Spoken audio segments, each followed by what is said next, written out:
Eh bien, bonjour à tous les amis, c'est Bentis et aujourd'hui on se retrouve pour une nouvelle vidéo un peu particulière parce que j'ai pas l'habitude de faire ça, mais on va faire un unboxing de ce casque acheté à Action au prix de 18 euros. On va l'unboxer et on va le tester également. Le casque est pour le moment toujours chez Action, donc ça peut être pas mal. Ce petit casque que j'ai acheté, donc 18 euros à Action, chez Action. On va voir qu'est-ce qu'il donne. Et puis c'est parti.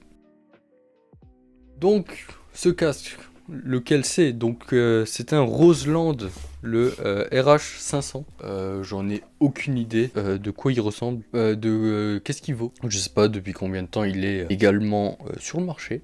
Il a l'air sympa en tout cas. Il a un descriptif qui fait penser à un casque de studio. C'est écrit d'ailleurs casque de studio filaire. Donc oui, c'est un casque filaire et non un casque Bluetooth ou sans fil. Il dit quand même que ça a une fréquence de réponse de 20 à 20 000 kHz, soit la fréquence audible pour un être humain. Donc normalement, la reproduction sonore devrait être quasiment telle quelle. Alors également pour le micro, ça a une fréquence de 20 à 20 000 Hz. Je crois que j'ai dit 20 000 kHz, mais bref, on va l'unboxer du coup. Donc quand même, petit design sympa, comme vous pouvez le voir juste ici. Il a pas l'air d'être trop dégueulasse, c'est quand même un peu mon style, j'aime bien. Et puis on va l'ouvrir tout simplement. Alors autre point aussi, pendant que je galère à ouvrir, j'ai pas trouvé beaucoup d'informations sur la marque Roseland. Du coup je me demande si c'est vraiment genre un truc réservé à Action. Du coup c'est la gamme audio d'Action, parce que j'ai vu qu'ils faisaient aussi des écouteurs ou des casques non filaires justement. Mais du coup je ne sais pas qu'est-ce que ça donne. Vraiment pas, c'est la première fois que je le vois. Hier quand je suis passé à Action, je me suis dit, allez, ça peut faire une vidéo intéressante. Par contre, j'arrive vraiment pas à ouvrir, je vais sortir un ciseau. Ah non, c'est bon. Ouais, je suis en train de détruire le packaging. On va l'ouvrir en mode bourrin. Et voilà la bête. Enfin. Donc, voilà la bête. On va enfin pouvoir la sortir. Après, au moins 5 minutes où je galère. Oh, ok, il est très léger. Alors, bien sûr, on a le casque que je vais poser là en attendant. Et on a quelques accessoires aussi. Alors, on a déjà un sac de transport. Ensuite, oh, on a le micro. Micro flexible. J'ai pas trop envie de le tordre parce que du coup, à 18 balles, je me dis, est-ce que ça va tenir? Est-ce que ça va pas tenir? Oh! J'avais pas vu ça. Mais il se tourne à 90 degrés. Donc après, on va avoir bien le cordon jack. C'est du 3,5 je crois. Et du 6 et quelques. Je me souviens plus des trucs. Je vais le poser là. Et on a un splitter. Donc c'est pour splitter l'audio et le micro.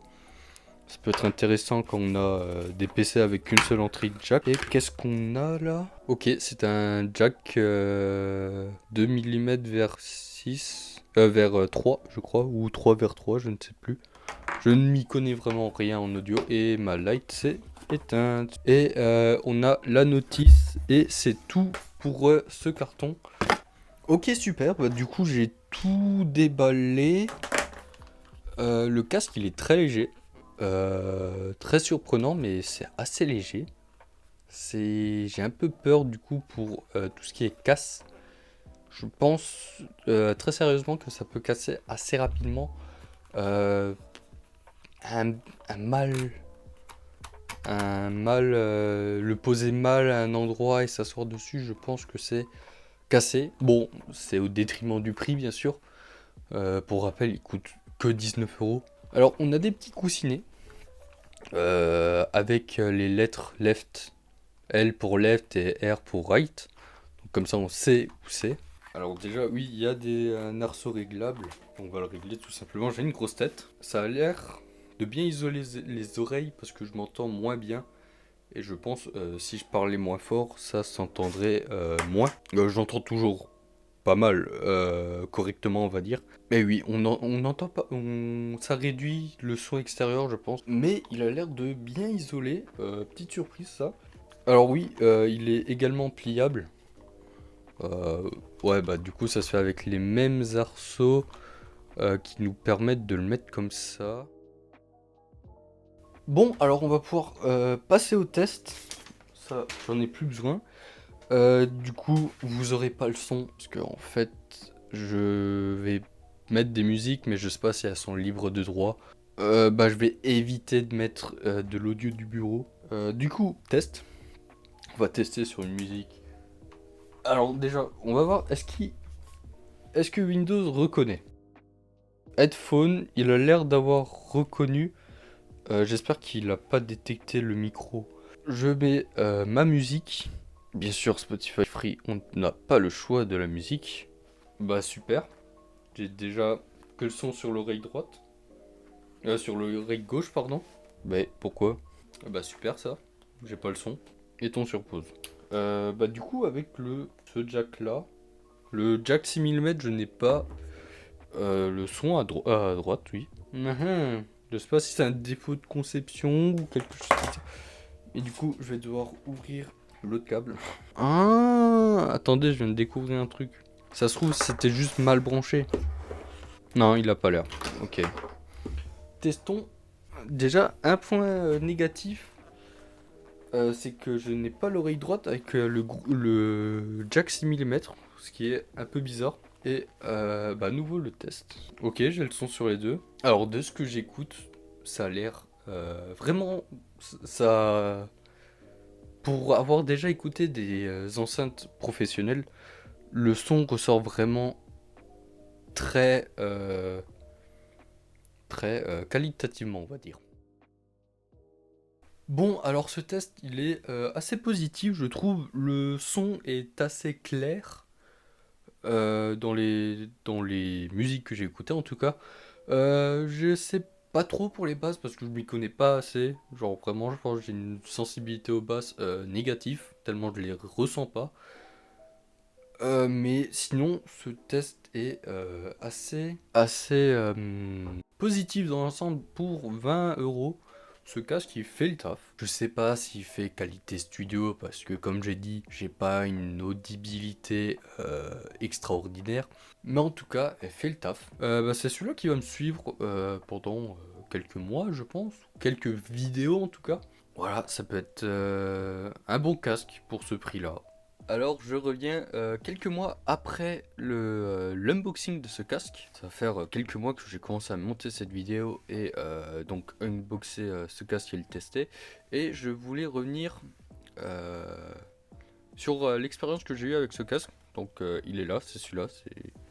Ah bon, j'ai pas mes bonnes lights mais c'est pas grave. Bref, du coup c'est un très bon casque. J'ai pas eu de problème jusqu'ici au niveau du son. Tout marche nickel, c'est correct. Alors, il y aura quelques points quand même que je voudrais passer, que j'ai en remontant cette vidéo. Bah, en re-regardant les premiers rushs de cette vidéo, j'ai remarqué que je l'avais pas dit. Mais voilà. Donc, un des premiers points que je vais vouloir revenir, c'est que le micro ne marche pas. Je ne sais pas pourquoi, mais il ne marche pas. J'ai testé sur mon téléphone, sur l'ordi, j'ai testé sur ma tablette aussi, il ne marche pas. Que j'ai testé sans le splitter que j'ai quelque part ici. Et avec, eh bien il ne marche pas. Et je trouve ça dommage parce que pour 20 €, c'est pas quelque chose de si compliqué à faire. Et bah, c'est dommage. Ensuite, du coup, comme je vous ai dit, le câble rouge qui est le câble studio comme il l'appelle, c'est un câble, je l'ai précisé en vidéo encore, mais c'est un câble qui permet d'avoir la piste actuelle dans l'oreille gauche et la piste suivante ou précédente selon les logiciels, parce qu'il faut utiliser des logiciels particuliers pour pouvoir utiliser ce casque en réalité. Eh bien, bah, c'est normal qu'il marchait qu'à moitié. Donc, c'est ma faute. Je l'ai lu plus tard sur la notice de ce que c'était. Et bah voilà, ça a un point négatif en moins. Alors autre chose que je voulais parler aussi, c'est au niveau de sa portabilité. J'avais parlé comme quoi avec le petit sac c'est pratique. C'est pratique, mais étant donné que au final on remarque quand même que c'est des matériaux assez cheap, on a parfois, bah, personnellement j'ai parfois peur de le prendre et je préfère prendre des écouteurs à la place où je sais que j'aurai moins de risques de casser, même si c'est que 20 euros. Je l'admets, mais ça fait quand même peur. J'espère que cette vidéo vous a plu. Moi, ça m'a fait un peu plaisir de retourner quelques vidéos. Il y en a d'autres en préparation, et oui, d'autres unboxings notamment. En tout cas, ou présentation de matériel, bah, un peu comme celui-là, c'est un peu une présentation de matériel. Il y a quelques vidéos aussi IRL qui arrivent. J'espère que cette vidéo vous a plu. Vous pouvez la liker, vous abonner, la partager. Je dis de la merde. Bref, c'est pas grave. Moi, je vous dis à la prochaine. C'était Bentis. Bye bye.